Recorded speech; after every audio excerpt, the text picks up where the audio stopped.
begin to understand that that's what I want, but I'm here today to tell you it does not come easy. It will not appear in your life like that. It does not happen naturally. Everything in life is fighting against you having margin in your family, you having margin on your job, you having margin in your life. Everything is pushing against your breathing space and trying to take it all up. And so this is not something that comes naturally. You're going to have to stand against the flow.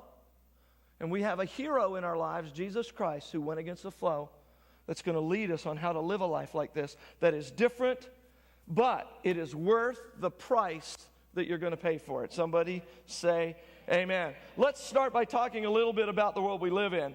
People right now sleep 2.5 hours less per night than they did just 100 years ago. 100 years ago, people slept 2.5 hours more a night. I wonder if they were more rested than we are. The average work week is longer now than it was in the 60s. The average worker has 36 hours of work piled up on their desk, and they spend 3 hours every week looking through that 36 hours for work they need to do. 52% of all workers say they have to work more than 12 hours a day to get everything done. 50% of all workers skip their lunch to get their work done. 40%, I love this fact, 40% of all female workers say work is so stressful, they have to eat chocolate.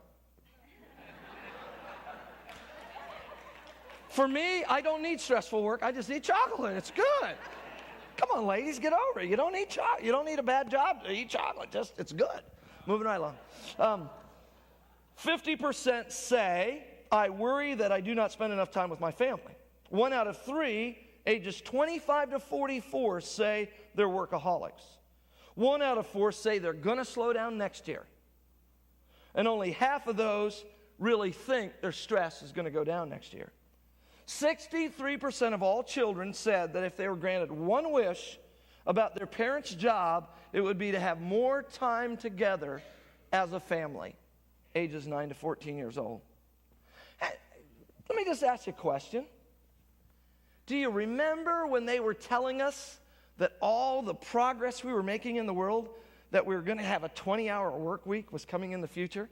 How many people remember that? I mean, come on, raise your hand. I need some involvement here. I mean, I remember them saying, yes, we're learning so much, we're doing so much, all these great things are happening. Work week is going to be down to 20 hours a week in the future. It's going to go to 4 days, and then it's going to go to 3 days. We're going to have all this extra leisure time. You know what? The opposite has happened.